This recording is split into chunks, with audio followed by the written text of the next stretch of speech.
This time it gets real. This time the seatbelt comes off. Howdy, I'm Jeff Goldsmith, and this is the Q&A. My agenda is simple. Each week I plan to bring you in-depth insights into the creative process of storytelling. And folks, yes, indeed, the seatbelts come off in today's film, The Hitman's Wife's Bodyguard. And I'm very pleased to have with us the director, Patrick Hughes. Now, we did this as a virtual screening, which was really cool of Lionsgate to allow us to do, since the movie's not available digitally at the time we did it. It was only in theaters, and it had done quite well in theaters. So Lionsgate was clearly in a good mood, with every reason to be, because Patrick did a fantastic job directing this movie. And, if you're not on our list to receive invites, just go to backstory.net/events, and you could sign up to get invites to these free virtual screenings that we're doing here and there. And we'd love to have you. So the folks got to see the movie, and then they got first crack at the Q&A, and now it's available to the rest of the world.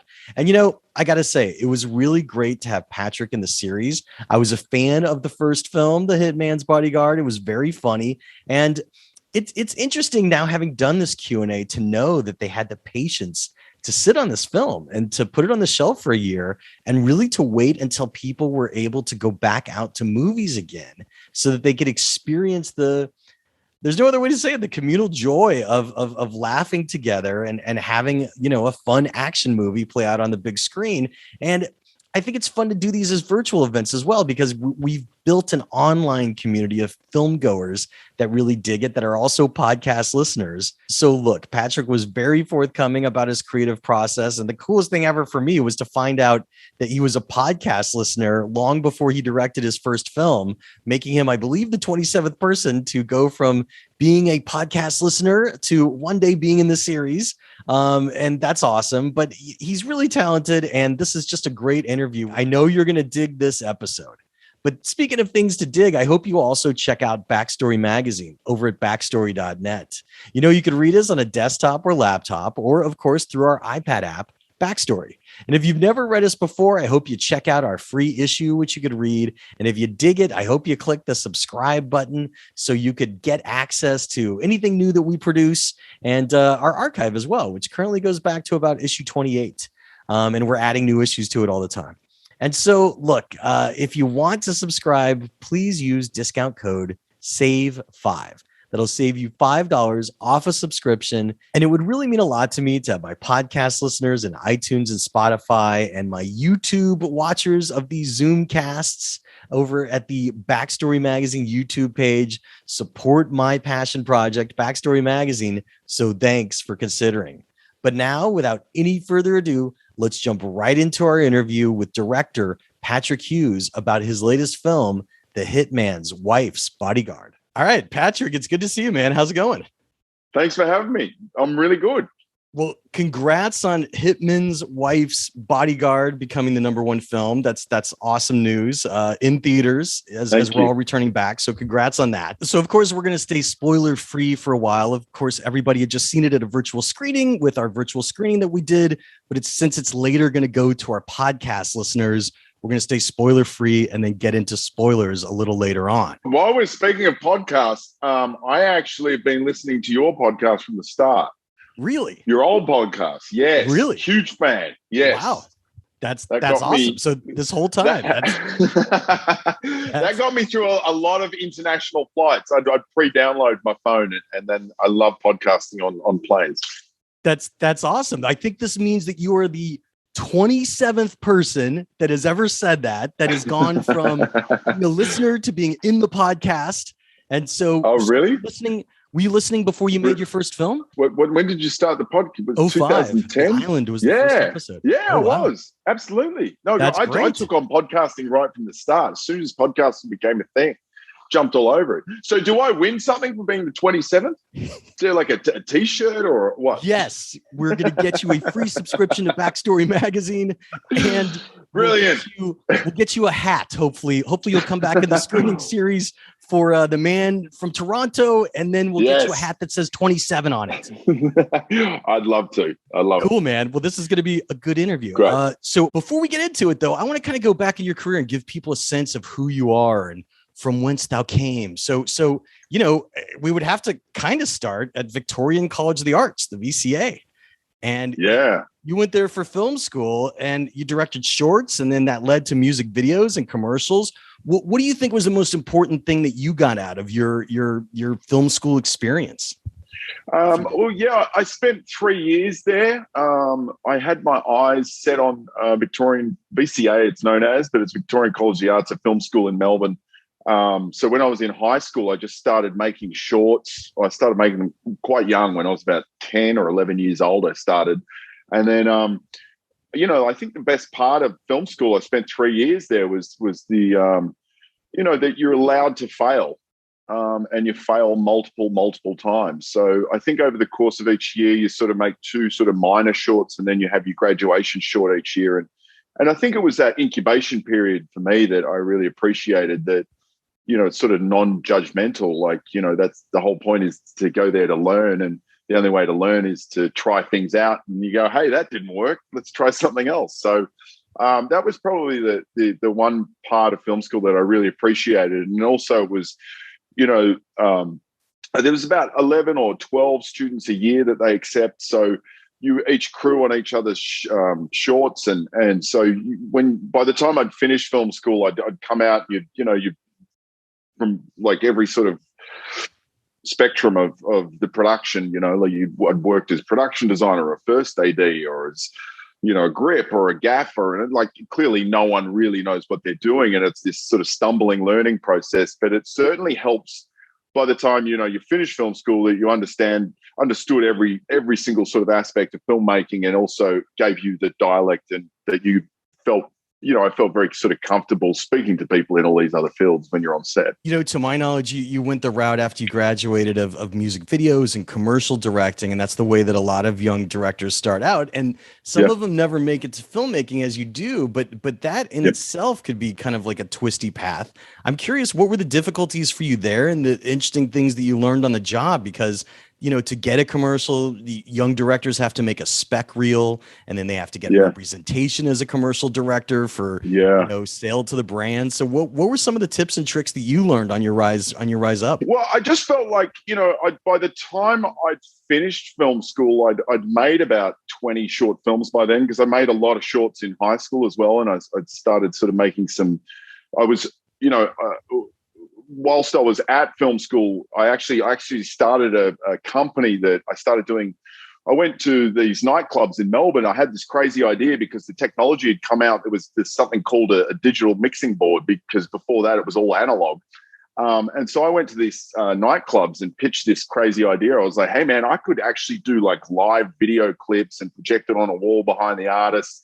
And you could pay me and I could do that, and that could be a cool job. And then there's a nightclub in Melbourne. It's still going to this day. It's like one of Melbourne's oldest nightclubs, and it was called Revolver. And the owner of Revolver, I pitched it to him, and he, 2 days later, he called me up and he said, "What equipment do you need? I'll buy the equipment." And he installed it. And then that started this company where I started doing all these huge all these huge dance party events, and I was doing live visuals, and then that led to hanging out with all these musical artists. And so I started like producing sort of music videos, with a scrappy budgets, of course. I don't think anything's changed in that industry. Right. And then, so that was sort of on the music video front. And then once I finished film school, I had a whole bunch of shorts, and I cut them into like this sort of like a pitch reel of like, because I was really interested in genre filmmaking. And, and then there's a festival in Australia called Tropfest, which is like a huge outdoor festival. And there's like, I think they get like 7,000 entries a year, and they select, I think it's like 7 or shorts or something. It's not a lot. It's like 10 shorts maybe. And there's 150,000 people turn up in a park in Sydney and watch it. And I thought, well, that's a cool opportunity. So I entered that after I left film school. I made one more short. I remember I was like 20 years old at the time, and I was $45,000 in debt. And, oh, wow. I made a short film on a credit card. It was my first credit card. That actually got me into a lot of trouble. And then that can't. A lot of people get into trouble that way. That's interesting. You said that. Well. So I make it on this credit card, and fortunately, I got into Trop Fest, and I ended up winning it. It was for another short film I made, and then it was after winning that I felt like, okay, I've got some, because my shorts had been doing well on festival circuits, and my graduation short from BCA was like this. It was like a dark comedy. It was a bank heist thriller, and it was very sort of poppy, and so I had some very sort of commercial aspects on there, and after winning Trop Fest, I was picked up and represented by a production company called Radical Media, which is still going to this day. And right, and it was that was crazy, because it was like overnight I had global representation, and I started shooting started shooting commercials, and before I knew it, I was shooting commercials around the world, and that was like a really sort of exciting process as well. And that's how you paid down your credit card debt. Hooray! Well, no. So I went to buy my house. I went to buy an apartment, and this little warning went bing at the bank, and they were like, you've been flagged as someone that doesn't have a good credit history. I'm like, what?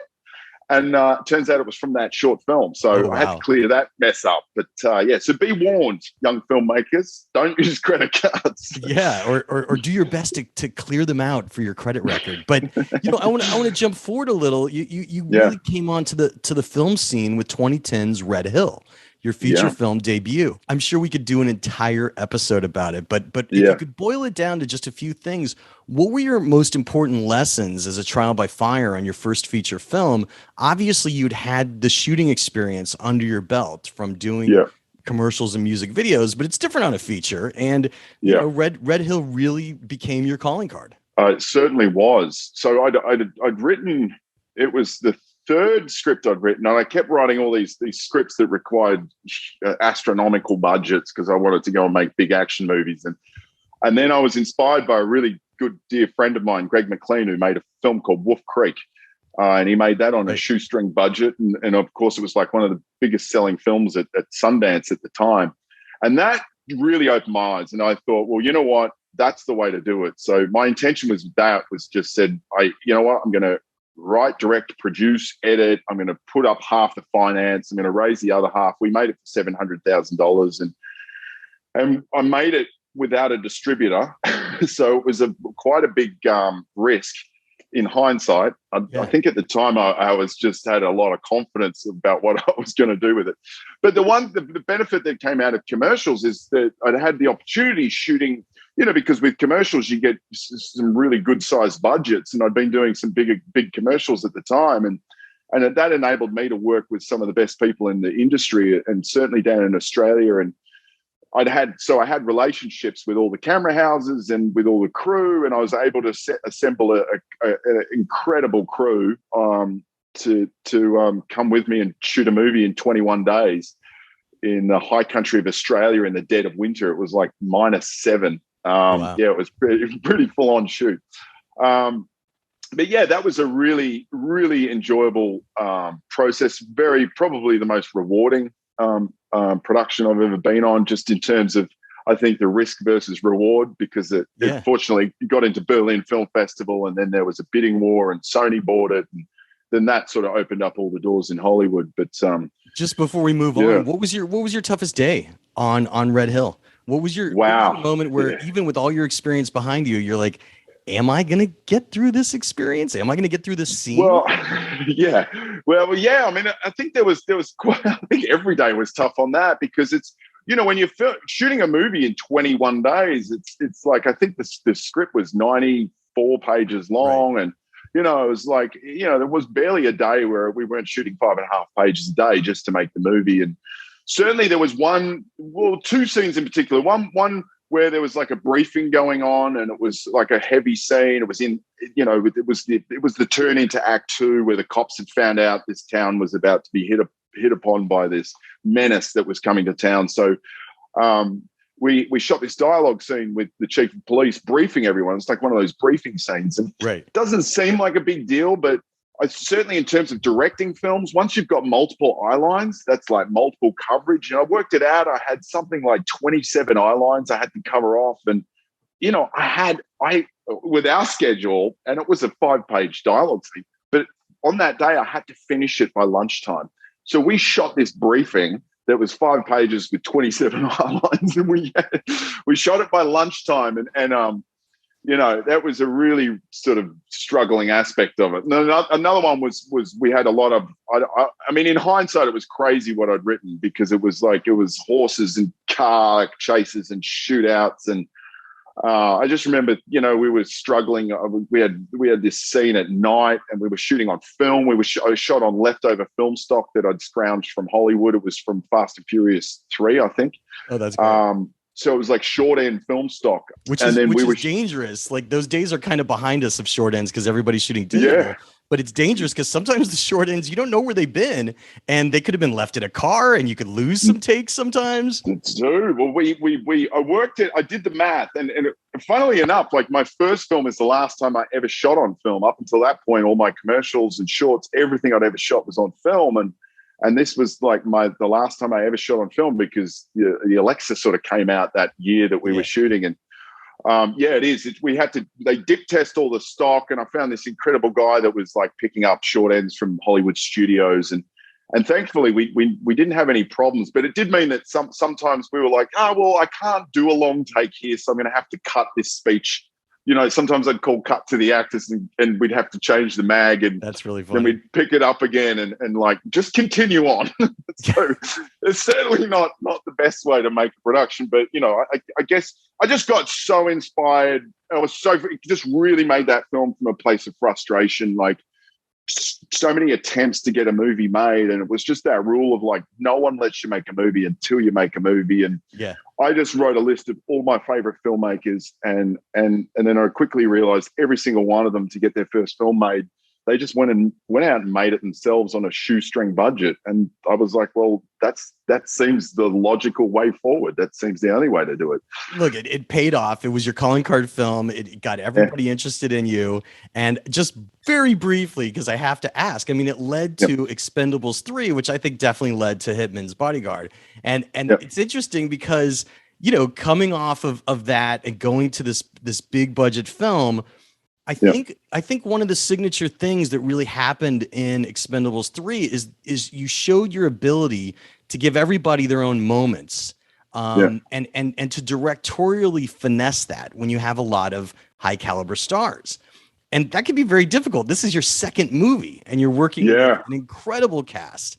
What was the most important lesson you learned about navigating that? Because obviously part of it is on the page through screenwriting, of course. Yeah. But as a director, you do need to give your characters and your antagonist proper amounts of screen time. And it seems like you started figuring out a way to do it in flourishes, which is what led to Hitman's Bodyguard as well, I think. Yeah, that production was certainly trial by fire. There was like 13 movie stars, I think. So, and it was like every day I woke up and you'd look at a call sheet and you're like, oh, great, Harrison Ford's here. Awesome. But, I really do I love working with actors. And it was, I certainly think that here's the thing about the scale. I remember on Expendables, it's like, I was like, I need 3 tanks for this action sequence. And we were struggling to make that work. And I remember when I was making Red Hill, it was all about, well, I need 3 horses, and how do I make this work? So it really is no different. I think the stress levels are the same. I've learned that on productions. Is like, you think it gets easier, but it doesn't. But there's something I think that's part of, like, every filmmaker loves it when you're in the zone and everything's going off around you, and you've got all these multiple sort of spinning plates and different elements involved. And there was certainly a huge cast involved in that. And I think that was one thing that I'd learned doing sort of big budget commercials. It did feel very much to me like, well, this is a comfortable place in terms of I've been surrounded by all this sort of chaos. And so the only sort of foreign element on that production was like, well, now we're just adding huge movie stars to the fray. And, and that's certainly one aspect of probably first and foremost, the part of the filmmaking process I love the most. So, is just working with actors. And I think it's the thing I learned on that was just that, like, every actor comes from a different place and a different background, and everyone's got a different style. And I think it's like, listening to like how people like to work or approach the material, because some people want to sit down and have, have your conversations leading up to the moment on set, and others want to have it when they're on set, or, some people want to have a chat through a rehearsal or walk them through it. So it's, right. It's really sort of that's more just down to like the people management side of the filmmaking, I guess. Well, we're going to get to today's movie in a couple of minutes, but I would be remiss if I didn't bring up 2017's The Hitman's Bodyguard. Talk about collaborating with Tom O'Connor, the screenwriter of the movie, mm-hmm. and basically finding the unique kind of signature style, I would say, that you guys evolved in that movie, because so much of it is seen again in The Hitman's Wife's Bodyguard, and there's a lot to talk about there. Yeah. Well, it was interesting. So I got a call from the agent saying that that Ryan Reynolds wanted to meet. So and it was about this project, The Hitman's Bodyguard, and I'd read the script and I met with Ryan, and the original script that Tom had done was more like a straight action film. And then I had my perception on what I thought what it could be was, to me, I was like, well, this should be a comedy. The potential there. And then, I pitched to Ryan was because I was like, look, you could be a really cool bodyguard, but for the opening 60 seconds, and then your number one client's going to get his head blown off. And then, now it's you still thinking you're a cool bodyguard or projecting to the world that you're still a really cool bodyguard, but actually, no, you're not. You're a burnout degenerate. And to me, that felt like, well, that gave it comedy legs. And then, the other thing I'd pitched to Ryan, I was like, and then at the midpoint, we're going to find out it was actually Sam Jackson's Darius Kincaid who blew that client's head off, which sort of nicely dovetailed their relationship. And that's sort of where the conversation started with Ryan, and then we developed it further from there. But yeah, it was, I like that contrast of the comedy with sort of like this ultra violence and the absurdity of it, because I remember thinking, like, the first time I'd heard that title, The Hitman's Bodyguard, I was like, wow, is that what the movie's called? Right. And that's something we did with the sequel, was just to lean into the comedy more. And I think certainly with the sequel, knowing exactly what it was we wanted to make, which was just an all-out romp. Tonally, it also gives you some interesting freedom in which, if this was a movie like Die Hard or Bullet, something that is more of a straight, action movie. Even Die Hard has comedy in it, though, but maybe more in the Bullet realm, in which if you don't have comedy, some of the suspension of disbelief issues become unbelievable, right? Oh, totally. But comedy allows for this very cartoonish aspect of action, which is still very serious action. But Ryan Reynolds is ejected from cars, he's hit by cars, like things that would put any experienced hitman's bodyguard in the hospital for the rest of the movie anyhow. So talk about walking that line between comedy and action, because you want to keep a threat still there and imperative. Otherwise the audience will tune out. But at the same time, you have this allowance for these comedic setups. Yeah, totally. I mean, it was the fun and games for me is like subverting all these expectations. So it's like, and certainly sort of like leaning into the action tropes of what the audience is going to, the expected result, and then pulling the rug from underneath them and turning, we sort of just had a rule with like every scene moving forward is like, well, how do we subvert this? And it was, looking at it is that sort of fine balancing act where it's like, well, how much is too much? And, certainly with comedy, I like to push things, and there's a lot of stuff that ends up on the cutting room floor because we pushed it just way too far. But I'd rather have that opportunity in the edit to go, hey, okay, well, this is too much, and this is too much comedy, and this is too dramatic or too much action, and then finding that balance, because at least you've got the option in the edit. Because I think it's certainly with the comedy, it's like the worst case scenario is to be sitting in a test screening and you're like, oh my Lord, the audience is just barreling fits of laughter. You got rolling laughter. And it's like, that's the moment where it's like, you want to be able to go back to the edit and say, hey, you know what? We could squeeze another laugh out of this scene because we kept pushing it. And sometimes you test things and you're like, okay, we've clearly pushed it too far because we've lost the audience. Yeah. What was your toughest scene on the first movie before we get into the second one? What was the scene that was really something you had to creatively rise to the challenge, and how did you get through it? Yeah, certainly the Amsterdam boat chase sequence. That was full on. Thank you. But that was like the first thing I remember. Like, so I'd met with Ryan and we talked about. We sat down in New York together and I walked him through what I wanted to do with it. And I remember in the script it was like every action sequence. It was like Darius Kincaid jumps in a boat and speeds away, and some bad guys chase him, and he turns a corner, and I think it was like, and Michael Bryce is there with a motorbike, and I was like, okay, it was literally like three lines on a page, and I'd said to the producers, I said, look, because once I agreed to do the project, I flew straight from New York.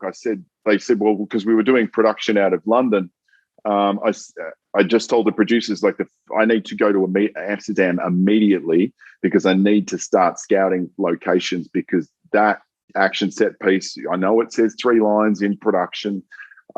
Just get ready, because that's going to be our big set piece for the film. So that took I think I scouted Amsterdam. By the time we'd shot there, I'd scouted it 15 times. I'd had my previs guys, and I was walking around and I was looking for inspiration about, well, how do we make this chase super dynamic? And then it was like, okay, well, maybe it's bad guys chasing Kincaid that's in this boat, and then Ryan Reynolds is chasing him on a motorbike, and then at the same time, Interpol's chasing everyone.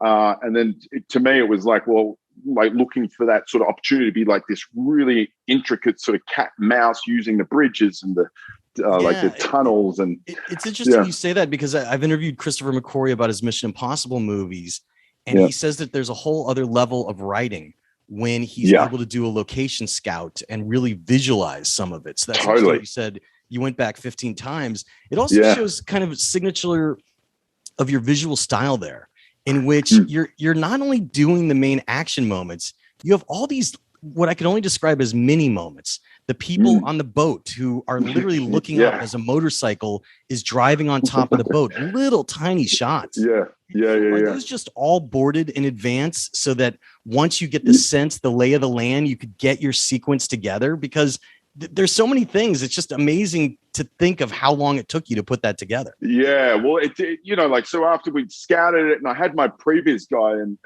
with me that comes with me on all my films. And so we had a grayscale model, and before we even do that, we print out huge maps. And in actual fact, like, it gets so complicated because none of the actual canals, it's like his boat turns left and now we're in a new, like, none of them are next to each other. It's all just like me picking and choosing canals. I'm sure anyone from Amsterdam that watches that chase sequence goes, what? That makes no sense, because they know all the canals. Of course, international viewers don't know where they are in relationship, but it's like trying to connect all these pieces of connective tissue. And then it was like, part of so many ideas just come out of scouting too, because I was like, okay, well, if Kincaid's being chased, then what's stopping him? What are the obstacles for him? And then, I'd see these boats going by with girls having a hens party, and I was like, okay, look, we've got to put that in somewhere. He's going to spray them with there's, what are these sort of roadblocks? So that was really sort of like a dynamic, just every step of the way, just looking for opportunities to just sort of raise the bar. And certainly it was like, because it was getting those connective tissue pieces were really important, where it's like, I needed I need Sam Jackson in a speedboat flying just for that one moment where, and you're trying to time it too, which gets frustrating, but it's like, then Ryan Reynolds is going over a bridge right directly above him in the same shot on a motorbike. Was that done practical, or was that a visual effect that you pieced together as a it was all practical. And I remember that we got really stressed, because like, as soon as I got to Amsterdam, I said, look, I need aerials, right? Because geographically it's one of those sequences where you could easily get lost. And that's sort of one thing that I really like to keep track of, is like, geographically, where are we in relationship to everything? And certainly with the dynamics of all this cat and mouse going on. And so, I told requested the production. I was like, we need to get need to know that the authorities are going to let us have a helicopter here because I need aerials. There's no way I can shoot this without aerials. And then at the 11th hour, that was like, yes, it's looking good. You're going to have a chopper. And then I think it was like we were 3 weeks out. And then I was told, you can fly a chopper over Amsterdam, but it's at 500 feet. And I was like, oh, this is not going to work. Like that's the sort of coverage you get from a, I don't know, like, when the blimp's floating over the Gulf or something. It's like, I'm like, guys, that's there's nothing dynamic about that. It's all long lens. And it's like, I'm talking swooping. And so then we were like, can we do drones? And, by now we were 2 weeks out of shooting, and then they canned the drones. And then we ended up, at the 11th hour, we flew in this incredible rigging team from the States. And we rigged every canal that this team came in, and they'd be there the day before us rigging that canal that we're shooting on. And while we were shooting on that canal, they'd be on the next canal rigging that with a wire cam, which is, so it just enabled me to get all these shots of so we could get all these crazy shots of the speedboat and the camera swooping in and the motorbikes going over. And that's fantastic. The frustrating part was, I remember someone that had seen the film, they were like, oh yeah, that's CG, right? That shot there. I'm like, no, you don't understand how much work that took to get that shot. That's hilarious. Anyway. I mean, it's fascinating because the wire camera technology has grown out of sports. So it's a way a lot of sports photography is happening too these days. So that's Really, and I just used it on a shoot, another movie last year where we were shooting inside a huge building on the inside with multiple floors, and we just rigged it. You've got cameras going up and down and moving around. It's kind of cool. It's crazy. How many days did that canal sequence take to shoot? I think with first unit and second unit and the crossover, I think we were there for a month. Wow. Yeah, it was about 3.5 weeks. And then we still had some little bits and pieces. And I've got my editors with me, certainly for the action sequences where, they travel with you, because on the first Hitmans, we were shooting across 3 countries. And then, I always like to have them along with us so I can be constantly checking on the edit, because we're just looking for what are those bits and pieces we need, because sometimes things will come up where you're like, oh, I didn't actually think we'd need that element. But, I guess to just go back to the pre-production stages, I'll break it into a beat sheet. And I think that's the most clarity in the beginning. It's not so much about a storyboards. It's what are the actual beats? And then you work that into playing around with models. You're literally a bunch of 12-year-olds playing around with toy cars and models and boats and stuff. And then we turn that into a grayscale. And then that's one thing I do on all these action set pieces is I produce a grayscale play out. And they're actually really boring to watch. In fact, sometimes I see crew looking at them going, oh, well, that's boring. And it's well, the whole point of this is everyone knows exactly where everyone is in relationship to each other in this action set piece. Right. So we know that as Kincaid's boat's turning left here, that SUV is off to the right-hand side, turning around that corner. And it's sort of labored the way we put it together, but it just gives everyone an overview. And it's not so much about all these dynamic shots. It's more just giving us all an overview, because once production kicks off and you're in the thick of it and you've got 1,200 crew and there's just chaos going on all around you, everyone always has, and everyone will have it on their phone or their iPad, is that reference is always there. And I think it just helps really sort of just save this sort of communication aspect that you can always reference the time code. I remember I'd be jumping on phones talking to the stunt team who are prepping something. And I was like, well, if we look at time code 1033 on the QuickTime, then that moment there, and they're like, oh yeah. I was like, well, let's be on his right-hand shoulder. And, trying to describe something like that over the phone. Yeah. I mean, what you're calling a grayscale, I think we commonly call an animatic. Is the other word for it. Yeah. Do you ever do any animatics for your dialogue scenes, or is it mostly your action?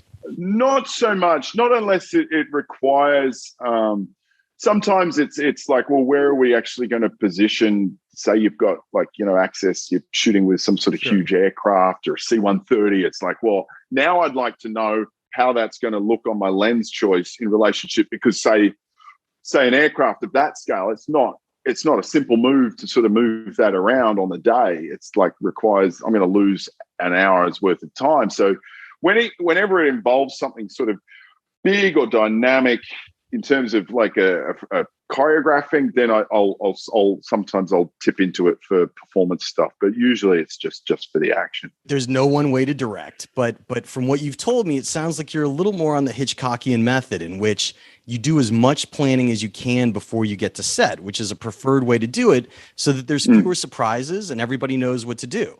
And as we know, Hitchcock would notoriously sometimes sleep on his sets because things were so planned out. How much prep did you have for the first movie, and how much prep did you have for the second movie as well?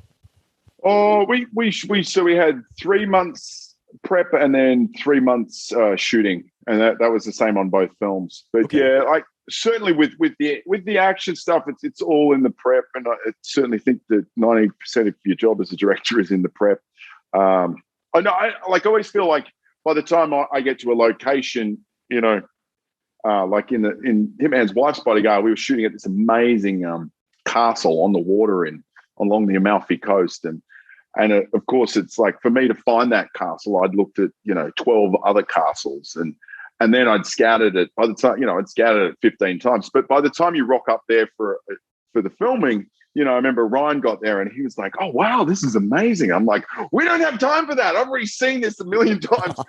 We've got to shoot," because the daylight's rising and it's all in the prep. Certainly, all in the prep. Sorry to interrupt. What was the budget for the first movie and the second movie? Did it hopefully go up on the second movie? Oh, that's a mysterious question, isn't it? I'm still trying to work that out with the Hollywood accounting that goes on in this town. All right. I think the challenge with the second one was like, obviously everyone's on a bump, and it's above the line versus below the line, and I think one of these, often people will say, "Oh, well, what do you actually do?" And I'm like, I just chase tax breaks around the world. That's what I do. In all honesty, that's what I do for multinational corporations. So, yeah. Well, sadly, here in California, we don't have enough of them, and I hope that they come back one day, because we'd like to see more production in this little place called Hollywood. Well, I know Australia was the same. It's been completely dried out for so long, but they introduced a new rebate about a year or 12 months ago, and it's just exploded down there now. Imagine that. It actually works. Well, I have a question for you again about prep. Rehearsal is something directors go back and forth on a lot. And per your comment earlier about how every actor works differently, how important was rehearsal on these two films? And what do you like to accomplish in rehearsal if you had it before the films in your pre-production stage?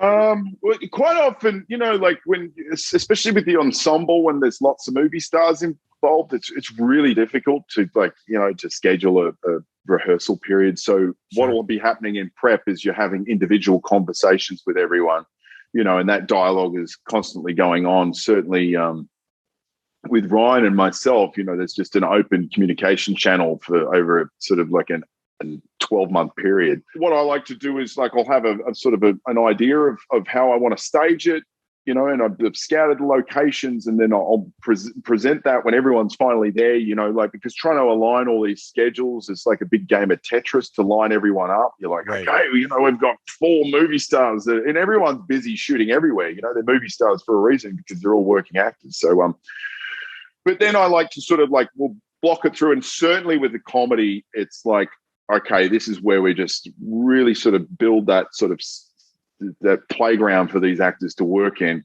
And then it's like, we're just looking for, and you want to be open on the day. It's about like, okay, because a lot of people bring a lot of great ideas, be a fool not to embrace them. So, I think it's great to have a sort of a game plan in your head about how potentially this scene's going to play out. And then, of course, once you get a bunch of creative people together and the conversation starts popping, it usually leads to bigger and better ideas that, you certainly want to grab at. As a director, certain things you just can't get away with without some rehearsal. And I think it all boils down to this one scene that you'll enjoy talking about because it completely leads into today's film. And then we're going to move on to today's film. But in the first film, there is an absolute showstopper flashback of how Sonia and Darius met. And it just, if It's one of those things that, they say in screenwriting sometimes that if a scene falls off the end of the truck, it doesn't make it to the theater. Would the movie be worse without it, or could you still understand the story? This is one of those scenes that's an exception to the rule, in which, yes, we could still understand the story at hand, but it's so rich, the meeting of Sonia and Darius, and you do it in such a unique style in which the speed variant of your frame rate is slow motion, action behind them, fast motion. It's all set to music perfectly. Yeah. And I would just love for you to kind of break down shooting that scene, which led to her having a more prevalent role in the sequel, and just what the challenges were of shooting that scene. Yeah, well, the big thing that when I came on board, it was like, I felt like, I said to Ryan, I think we should be flashbacking. We need to have some flashbacks here because, I remember on the original Hitman Bodyguard, it was like they're on this sort of road trip in a sense, and they're trying to get to The Hague, and everyone's sort of after them. And I remember reading the original script, and I was like, there's a lot of talking heads in a lot of cars, and I was like, this is going to get boring really quickly. So that's where in the development process, it was like, oh, well, how do we get them out of this vehicle, and how do we have a shootout here? And that's where the sequence where these cars blow up. And for me, it started with okay, if anybody's ever talking about the past, let's just flash back. Let's go there. And then that sort of started this idea that we laced throughout the whole film.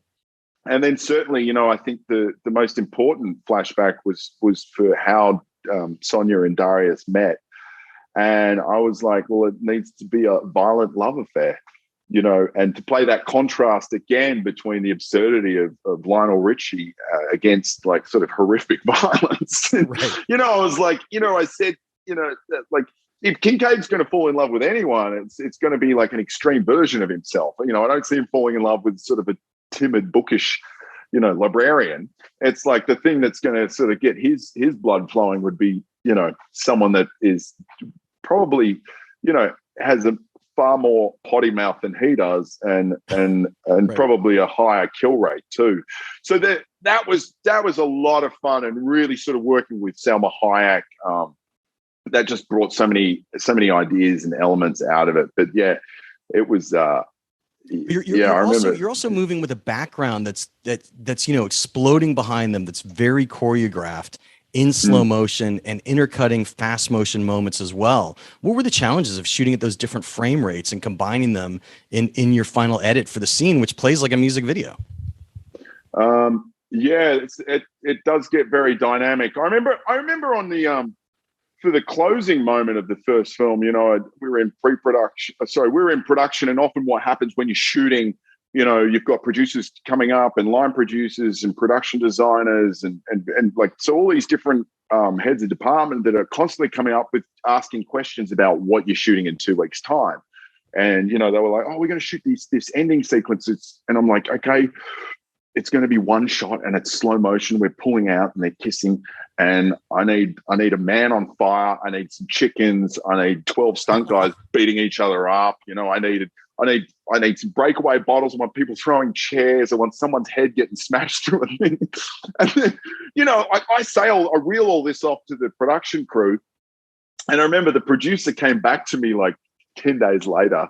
We were on a night shoot, and he's like, hey, I just got word that you've asked for chickens and a man on fire. Are you serious? And I was like, deadly. I need them. And I explained it to him, and he was like, okay.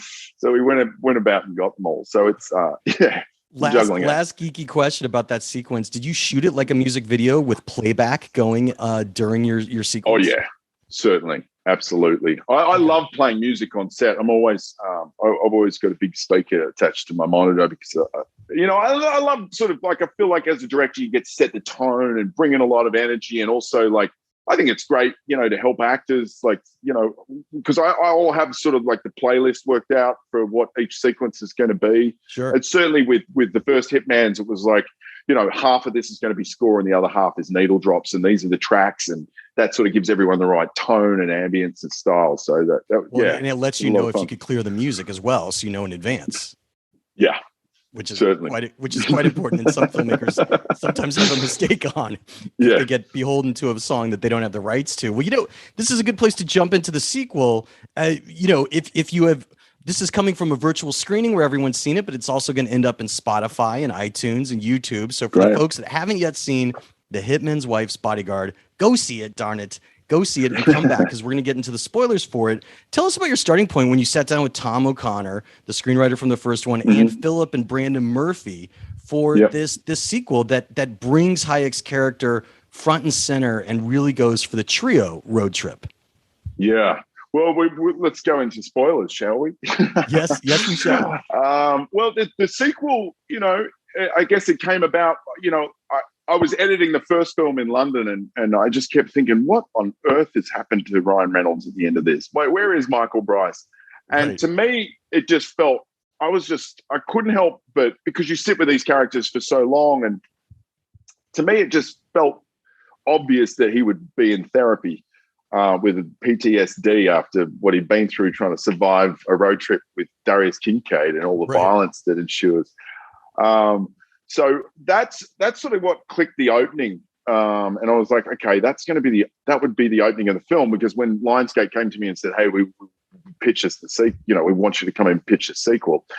So I was thinking about it in terms of, with the first film, the dynamic that I was really drawn to in terms of the comedy, and this was something I'd spoken to Ryan about when we first met, was like, if Michael Bryce, like, setting him up as someone with these validation issues and looking for this external validation of the internal, so, like I said to Ryan, I was like, well, if Darius Kincaid just patted Michael Bryce on the back and said, hey, good job, the movie's just over. It finishes right there, because that's all he wants, right? And whatever he wants, he can never get because he's a suffering full man-child. And then with Darius Kincaid, I really like that idea. He was like that disgruntled father figure that sort of, and that to me, it like had this father-son relationship to it. So then with the sequel, it was like, Salma Hayek had was a minor role in the first one. She was on screen for like 2.5 minutes, but had such a sort of profound effect on audiences. And the reason to go back to the story about the flashback was that, I felt like that's the heart and soul of the whole movie, and it was like that love story between those two was sort of the underpinning for all the fun and games we could have. The first movie made $180 million worldwide. So obviously there's going to be a sequel. And the concept of them being on a bad honeymoon together, I thought was just brilliant. Well, because that was. Well, so it got me thinking about, well, if we're going to bring Salma Hayek into the fray, then she could become this sort of mother figure. So now we've got this disgruntled father figure, we've got the crazy mother, and we've got man-child Michael Bryce. And that sort of completed that family. And then I was thinking about that idea, that notion of the family. And this is a big spoiler. I'll talk about the ending of the film, because that's where I started with my ideas when I was sort of brainstorming. And I was like, okay, I want Michael Bryce to suffer. And what's the worst thing that could happen to a child? The worst thing that could happen to a child is listening to their parents make love. So I was like, so he's going to be stuck. How do I make him stuck? All right, he's stuck on a boat. Okay, they're on a boat. Why are they on a boat? And literally, this is how it's sort of like a screenwriting tool I always love to use, is sort of work backwards from the worst case scenario. And I was like, okay, because they're on a honeymoon. Okay, why have they haven't had the honeymoon? Because they've been, their life of violence had never led to that. And it's like, well, okay, maybe they're trying to have a baby because this is how we could bring Ryan Reynolds into the fray and complete that family. And it's like, well, why can't they have a baby? And then I was thinking, well, and I literally sort of plotted all this out, which was like, well, Kincaid's been shot in the testicles. I can't believe we're talking about this. He's been shot in the testicles, and it's like, okay, who shot him? And to me, it was like the Black Mirror version of what had happened in the first film. It's like, Michael Bryce accidentally shot him, and he's never told him, and now there's a secret between them. And I was like, so it was like, it's sort of, I really sort of worked backwards from that. So I went in and pitched to Lionsgate and did a big sort of 40-minute verbal pitch with 17 people in a room, and then they greenlit it in the room, and I was like, it's the Hitman's wife's Bodyguard. It's always interesting to hear. What was your pitch document? Did you have like a leave behind? Did you have something with 7 or 8 pages, or was it just all verbal? No, it was. I'd written it out. It was like the original. I'd written it out. It was like 2 or 3 pages, where it was just like a sort of an outline. And then it was like all the sort of plot elements, but what we're going to explore is this family dynamic, and they're going to adopt him, which is the absurdity of that. And then I'd left that with them, but they sort of green lit it in the room. And then that's when I sat down with Tom and had a long discussion with him. And then he went off and did a pass, did the first draft. And then I started, then I was off in London scouting locations. And then I came back to LA, and then I'd known the Murphy brothers for quite some time, and they're very, very funny guys. And I engaged with them when we moved forward, getting closer to production, doing further and further rewrites. Yeah. Ooh, hey, I'm jumping in really quick to remind you to check out Backstory Magazine over at backstory.net. You could read us on a desktop or laptop or via our iPad app, Backstory. If you've never read us before, you could test drive us by reading our free issue. And of course, we're going to have our new issue 44 coming out in just a couple of weeks. So you have that to look forward to as well. And anyhow, if you dig the free issue and you like what you see, you could subscribe. And I advise you to use discount code SAVE5 over at backstory.net. That will save you $5 off a subscription. It'll give you access to anything new that we produce over the year. And it'll also give you access to our archive, which we update with new old issues in between working on our new issues. So it's a complicated measure, folks. But look, we have an absolutely great new issue coming out. Black Widow is going to be the cover, and there's just a lot of fantastic things in it. And a cool thing that we do is we add new stories to our issues after they've already come out. So if you were to look at our Oscar issue right now, you'll see a new story in there for In the Heights. You'll see a new story in there for Luca.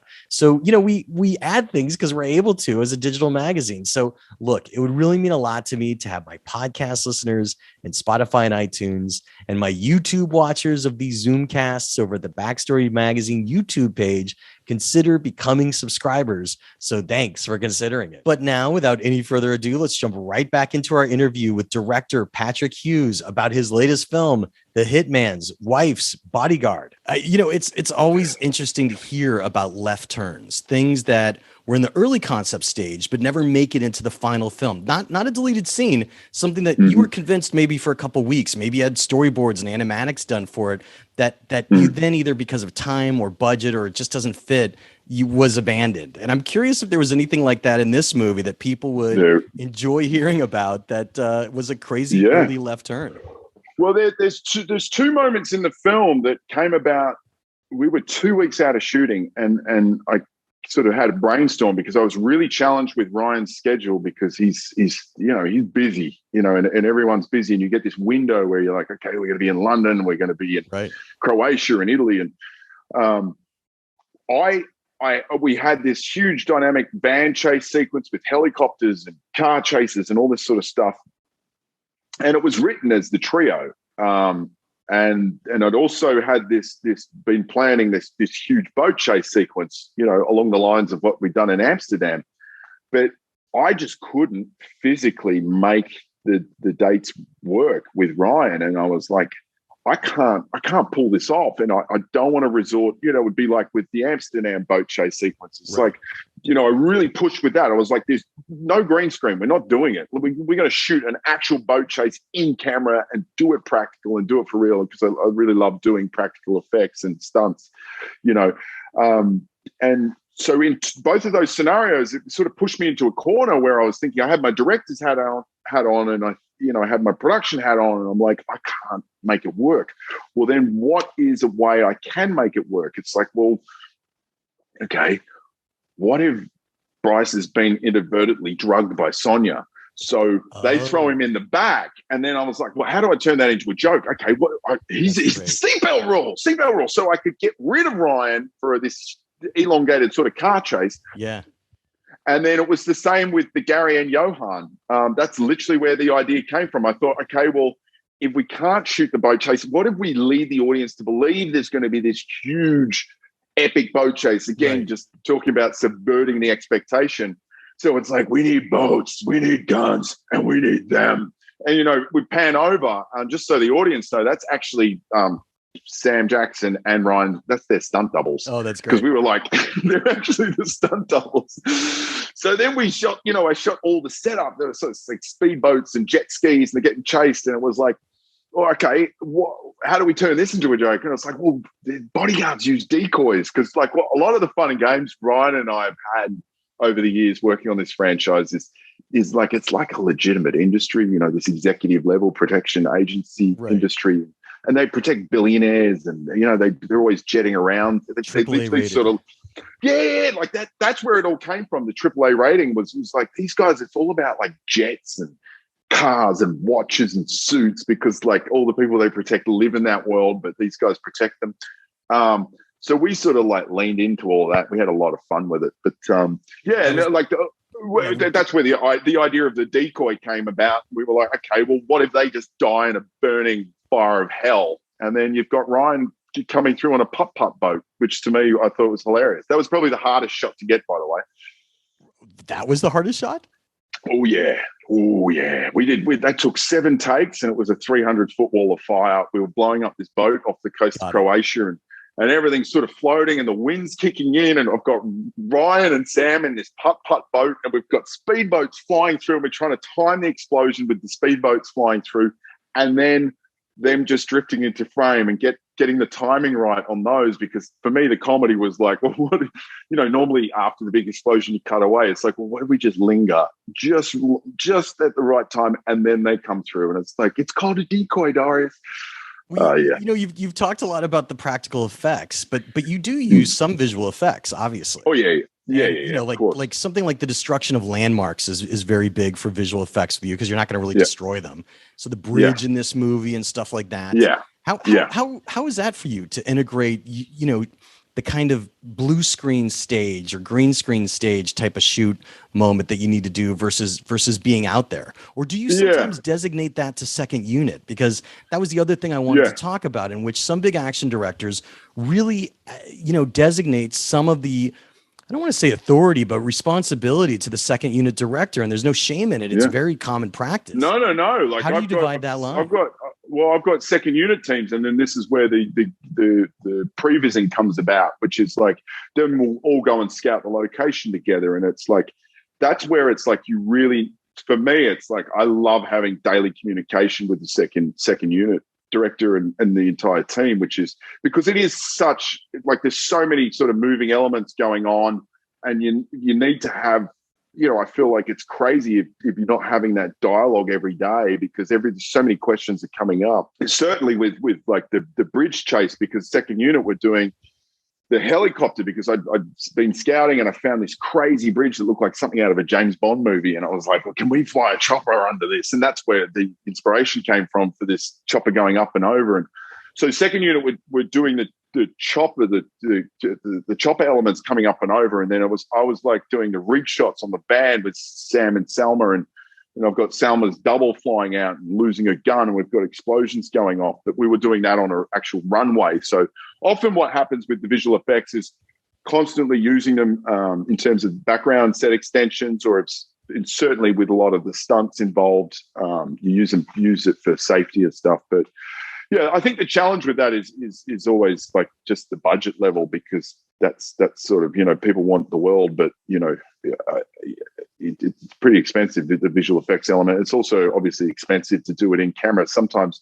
you know, I'm pitching to people that it's actually, I know it seems like a lot of money to spend, but we'll save ourselves all this time and money in post. And, you know, sometimes that requires a conversation where you sit down with the studio and you say, hey, look, I know everyone's thinking this is visual effects, but let me just pitch to you an idea how we could actually. And you would then just go budget both of them out. Sometimes I find, like in Hollywood, the you know, when you're talking about money and finances, it's like people think they save a nickel to spend a dime. And I've seen it happen where it's like, we should have done that practically, and no one listened to me. And now here we are, all burning money and in post-production doing things in visual effects that we could have just done it practically. But, you know, I think it's always a challenge. The sense of humor is always great. And I'm sure, you know, like most comedies, you allow for improv. What percentage would you say some of the lines are improv? I think my favorite line in this movie was when they were talking about torturing them both. And Ryan Reynolds says, "Can we get separate torture rooms?" Because I couldn't tell if that was improv or in the script. It was a great line. I really love that. Did he say Cha-Cha Chambers? No, like that's what percentage would you say is improv? Ryan's the master of improv. That's where he came from, and it's like I think the best thing that's come out of this production is just this. Working on these films together. I really, as soon as I met Ryan, we just hit it off. We've got a very similar sense of humor, and he is so sharp. Like, he's incredible talent. It's incredible to watch him. And he, we have the open communication all through the development where I'm like pitching like crazy ideas. Like if I could show you the text chain of how we ended up at Morgan Freeman being his father, I mean, that alone, like, we can talk about that. I've got some fun. I would love to hear him. And Morgan Freeman's mid. I was like, all right. So the story of his wounds, clearly he's got validation issues. And I pitched to Ryan. I was like, in number 2, we're going to find out who your dad is, because that's what's caused all these validation issues. And I was like, it's Kevin Costner. Okay, he's going to step out of the shadows. And then Ryan was like, oh, yes. And we were like, he's the greatest bodyguard that ever lived. Then in pre-production, we quickly found out, again, working actors, moving schedules, we just couldn't get Kevin. And we were like, okay. So then Ryan and I remember I was actually sitting at a pub in London. I was texting him, and he was in New York, and I think he was sitting at a pub too. But we started going, well, who is his dad? And then at one point, his dad was going to be 50 Cent. That's funny. And then I was like, this is, I was like, I was crying with laughter. I was like, okay, this is going to be funny. We could potentially go somewhere with this, because again, we could subvert the moment and then make it all about Kincaid trying to process what the hell is going on here. But I slept on it. I was like, to go back to talk about the balancing act, and it was like, because I was like, yeah, literally 50 Cent's the same age as Ryan. And then Ryan's like, yeah, but I could be like, my mum was into younger guys. But we ended up, we sort of balanced it out. And I was like, what about Morgan Freeman? Because then he could narrate a flashback, and that's funny. I mean, it's perfect. He's in his mid-80s. Did he do any of his own stunts for the fight sequence? Was there anything he could do? It was so good. It was so great. The best part, I remember, we'd shot... we shot this fight sequence, and obviously it's Morgan Freeman's stunt double fighting Ryan Reynolds, and we got it all in the can, and we wrapped for the day. And I was like, great stuff, thanks, Ryan, great job today. And he's like, yeah, I feel really proud of myself. I just beat up an 80-year-old man. Well, I mean, and it was ludicrous. Their intimate ending together, and the callback to the penknife in the neck. You had a very smart way of capturing the action and making it intimate between them, so that it could mean something for character, but it could also be something where you could have Morgan featured rather than just a stunt double there. So it was perfect. Yeah, totally. And that was something that came out of, again, it was like looking for like little callbacks, and because Ryan was so pedantic. Sorry, not Ryan, but Michael Bryce is so pedantic about his penknife in the first film, where we wanted to carry that through to the second film. And I was like, well, how do we give that penknife a sort of a 3-act structure? A beginning, a middle, and an end. And it was like, well, that's the great way to just kill his dad with it, and that's. No one ever sees it coming.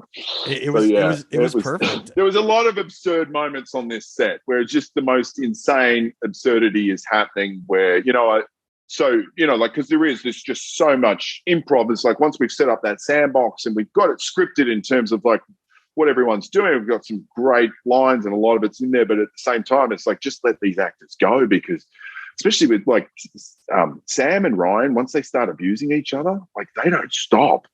And Sam's really sharp, and he's one line. He's made a career. He calls them T-shirt lines. They're lines that he says that, and to be honest, like I remember there was a line in the first film that he pitched.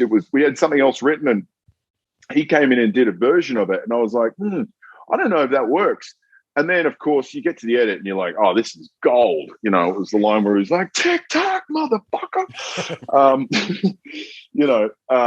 So it's like he and then with Salma too, because she's really like this creative ball of energy. She's a writer as well. I mean, she brings so much to it. So it's just a blast to watch, you know. And I think it's all about being, in terms of the director, it's like just being really fluid and open to, oh, where's this going? Oh, now we've got somewhere to take it, you know. And I remember there was the moment on the ferry, you know, I felt like we had to, in the film, we just had to have a moment where Ryan could just be the eyes and ears of the audience and just think, hang on, have you ever considered that perhaps you're not having a baby because of biology?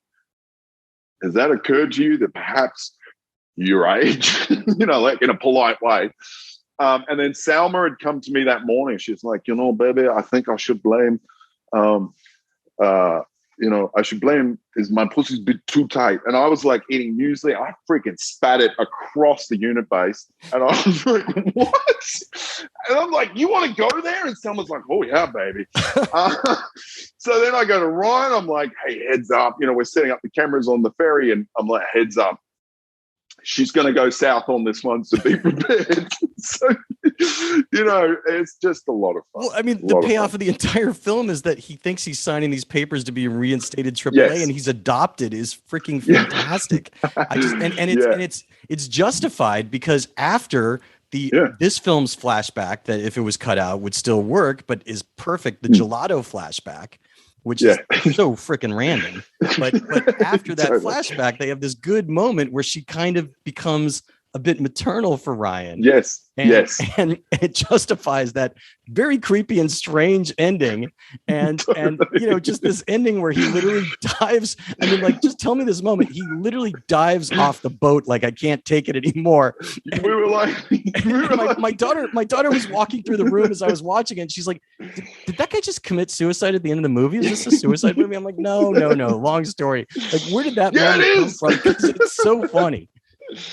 Yeah, it was that was really, to be honest, the hardest scene for me to shoot, like in terms of just trying to keep myself together, you know, because you're a director, you're meant to show respect to your actors and not laugh over their takes. Like the swing scene for me was just that I could not keep it together. They had to keep moving my monitor further back and back and back. We've got a lot of good outtakes from that scene, and I'm sure it'll be on the Blu-ray extras, but just the vision alone, like, you know, I remember I was talking to production design. I'm like, I'd scouted these incredible sort of, you know, rolling chateaus in Italy, and I was like, and I found this perfect one that had the tree, and it was like one of those daytime TV movies, like just pure cheese and schmaltz. And, you know, I spoke to the production designer. I was like, let's build a little swing here. And then you get there on the day and you're asking a 44-year-old grown man who's a movie star to sit in a child's swing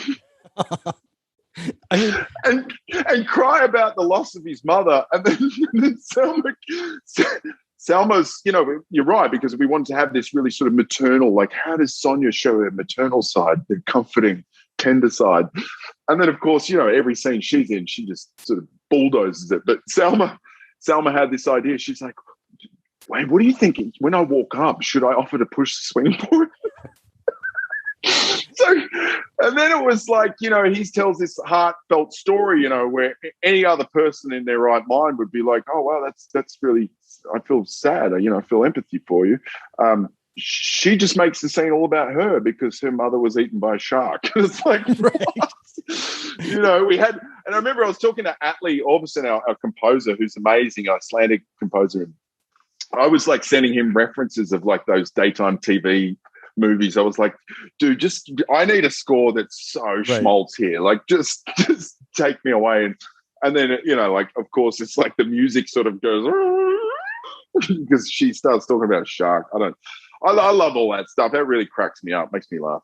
I mean, they say directing is the details. I don't know if this was the script or this was something you discovered on set. The perfect clincher to that scene is he has a little seatbelt for the swing that he has to unlatch to end the scene. That was beautiful. That was freaking magic. That is. I won't claim that one because that was obviously the seatbelt rule, but one thing I say to all my crew every time I work with them is I'm like, if anyone's got a good idea, come and tell me and I will steal it, because we're all on this journey together for like 6 months. So, everyone's sort of embedded, and I really like that idea of like, I have a really sort of open dialogue with all the crew, and I think it just helps for a great working environment. People work really hard, and that was I think it was the AD that had mentioned it, but it was after we'd shot the scene.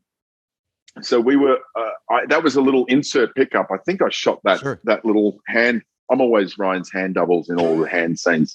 So that's me unbuckling a seatbelt in Bulgaria. That's fantastic. Well, look, you edited Red Hill. What could you tell us about the editing of this movie and the lessons you learned about the story in the editing room? Specifically, first off, pacing. Your pacing is always really fantastic in these movies, even when you're dealing with a lot of exposition. But also a big scene maybe that you had to cut if there was something that you... Oh, yeah, there was a lot that we had to cut. I mean, I started out, I used to edit trailers when that was another job I had. I started editing trailers for feature films in Australia, and that was kind of cool. And I always really loved editing, and I'd cut all my own shorts. And with Red Hill, that was sort of by way of necessity. I was like, well, I'll just cut it myself. And then I vowed, I was like, after that process, certainly on a feature, just the scale and scope of it, I was like, I don't want to ever do that again. I need to work with editors because it's just exhausting. It's too stressful. You need to get your sleep as a director. And then on this film, I was working with Jack Hutchings in Melbourne, who I'd made short films with, and we sort of came up through the ranks while I was at film school. He was building his company in terms of editing and doing commercials, and so we cut it remotely. And then, of course, COVID made the whole, the tail end of post-production on this was just turned into a nightmare, because I was stuck in Melbourne and the edit was in London and the sound mix was in the grade was in New York, and I was prepping some other film in Toronto, and I couldn't, it was just crazy. The Man from Toronto was the other film. Yes, yeah. And then, so we got it to a good place. I think we're going to do an extended cut for the Blu-ray on Hitman's Wife's Bodyguard, because we'd finished the film and it sat on the shelf for like 12 months. And it was like, obviously, because of what the world's been through. And that was really frustrating, because we were like, man, this film is funny. I just want to release the trailer. I just want to make people laugh.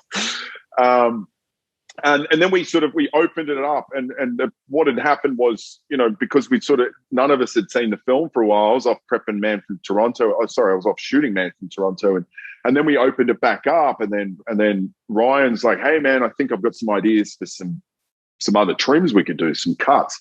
And so we went back at the last minute and we just chopped 10 minutes out of the film.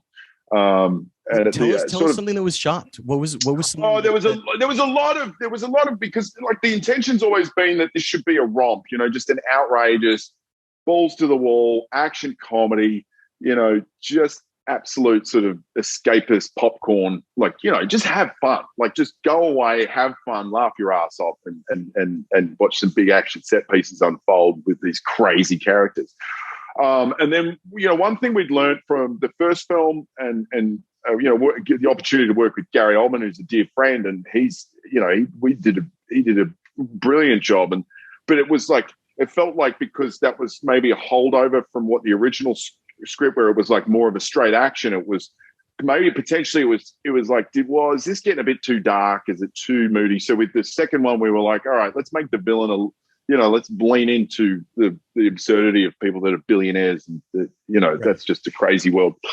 And also, we just wanted to, I think it was just like streamlining those B and C plots as much as possible, because obviously when people go to see these films, it's like they want to see that chemistry from the three movie stars on the screen. So there was certainly with Frank Grillo's arc, and then also with the villain's arc, there was a bunch of stuff that we'd sort of just really sort of truncated it. Films sometimes have a MacGuffin, right? Like they sometimes have something that it's the impetus to keep the action moving. Would this plan have worked? Are there these data boxes that could short out the electrical grid? There actually is, and it's actually a global threat. It came about I think this was the one element that I remember Tom O'Connor had found these data junctions and had sent me an article about them. And it's really interesting because it's in terms of they say that, like, heaven forbid, a global war were to kick off. Right. They're actual, these cables that are under the water at the bottom of the ocean are actually connected through all the continents, and all you've got to do is send a submarine down, and if you chop one of these things, basically you can cut off the internet for the entirety of Australia. I mean, it's certainly with Australia, it's an island, or the same with the US. And so I was reading these articles about it where they're like, all right, this is actually a military threat where how do you guard an underwater cable? Because it was like, if some conflict were to kick off, the first thing you want to do is cut everyone's communication. So we were like, okay, cool. How do we turn that into some crazy sort of, and lean into the James Bond elements of it? Right, like that was certainly where the idea came from with the four guys coming out of the water on these jet hoverboards. I was like, I was trying to think of an idea. I was like, what sort of level of threat that we haven't seen before on screen, but would be like something out of a 70s James Bond movie. And we put that in there, and next thing you know, we're out there filming it, and obviously the guys just do away with them, but that's good to know that it's not an entire MacGuffin. We could all lose a little bit of sleep because of this real idea that's now just that's great. Certainly. Look, tell me this. What was your toughest scene on the Hitman's Wife's Bodyguard, and how did you get through it? I think that's a good place to bring this to a close. I know we're going over our time a little. What was your toughest scene, and how did you get through it? I think, like with every film, they're really mentally, physically, and emotionally, it really sort of like takes it out of you. They're exhausting. And I think it's always, for me, it's always towards the tail end of when you've been shooting nonstop, because you're on your feet 16 hours a day, 6 days a week for 6 months. And so by the tail end of that 6 months, I always find it's those night shoots around that period. So I just remember it was actually a night shoot at the castle where that just got really, and it wasn't something that was so epically, I think it was just brain fog by that point. You're just trying to juggle all these elements, and you've got stunts and props and shootouts, and you've got set and squibs everywhere, and you're trying to get a performance, you're trying to get the timing right. And, it's a night shoot. So, when you're looking at your watch, you're like, oh, wow, guess what? The sun's coming up in 45 minutes. We can't shoot anymore. So we got to get this. So stuff like that. I think it's always, night shoots. At the end of a shoot, they were the worst ever. I thought you were going to say it was the triple fight sequence going simultaneously on the boat was difficult. But I guess no, that's fun. That's fun. All right. Night shoots are pretty much difficult for everybody. Yeah. What's next? What can you tell us next? I know The Man from Toronto. Yeah. So I'm just editing The Man from Toronto at the moment. So that's a film that stars Woody Harrelson and Kevin Hart. We shot that during the global pandemic in Toronto. So I'm just in the process of editing that, doing post-production at Sony. And then there's a few other things floating around. A couple of them I developed myself, and then there's a couple of other things that at other studios. But so it's good. It's busy. That's good. Patrick, you have been so generous with your time. I really had a good laugh at the Hitman's Wife's Bodyguard. It was a blast. So, I'm glad you enjoyed it. Thanks so much for having me. I really appreciate it, Jeff. Thanks for stopping by. It was great seeing you. Take it easy. And that's how the Q&A went down. Special thanks again to director Patrick Hughes for being so generous with his time and discussing his latest film, The Hitman's Wife's Bodyguard. And I just got to say again, I think it's so cool that he was a podcast listener before he'd even directed his first film. That's just always makes me happy to hear folks that have been listening that long. And it was just great to have him in the series and make him the 27th person that went from a listener who hadn't directed a film to being in the series. That's very cool as well. Of course, thanks to Lionsgate for making the virtual screening possible that we did for The Hitman's Wife's Bodyguard. And if you're not on our list to receive these invites, you could get on our list by going to backstory.net/events, and you could sign up over there and you'll get email invites when we do these virtual events. And we're happy to have you. The Q&A with Jeff Goldsmith podcast is a copyright of Unlikely Films Incorporated in 2021. All rights reserved. Of course, while you're on backstory.net, consider subscribing. We'd love to have you. We have issue 44 coming out very soon. It's going to be our Black Widow issue. It's going to have a lot of great content, and we even add content to these digital magazines after we publish. So that's going to be kind of cool as well. We're going to keep taking care of you as new things come out that we want to slide into these issues. If you've never read us before, you could test drive us by reading our free issue. And if you like what you see, I hope you consider becoming a subscriber and use discount code SAVE5. That'll save you $5 off a 1-year subscription and give you access to anything new that we publish. It'll also give you access to our archive, which currently goes back to about issue 28. And we're going to continue adding new old issues to our archive as we have a chance in between new issues that we're continuing to publish and adding new content into our new issues. It gets really complicated. Nonetheless, we would love to have you. So it would really mean a lot to me to have my podcast listeners in iTunes and Spotify and my YouTube watchers of these Zoomcasts over at the Backstory Magazine YouTube page consider becoming a subscriber of Backstory Magazine. So thanks for considering. Of course, if you want to reach out to me on social media, I'm Yo Goldsmith on Twitter. And I also run the Backstory Magazine account, which is backstory_mag. Or you could reach out to me on Instagram under those same names, Yo Goldsmith on Instagram or backstory_mag on Instagram. I know I need to be adding more things on Instagram, so I will. You could, of course, also go old school and send me an email to backstoryletters@gmail.com. And I promise not to respond immediately, but I will try and get back to you. I promise. It's just that email box has been getting a lot of action lately, so it's hard to get through.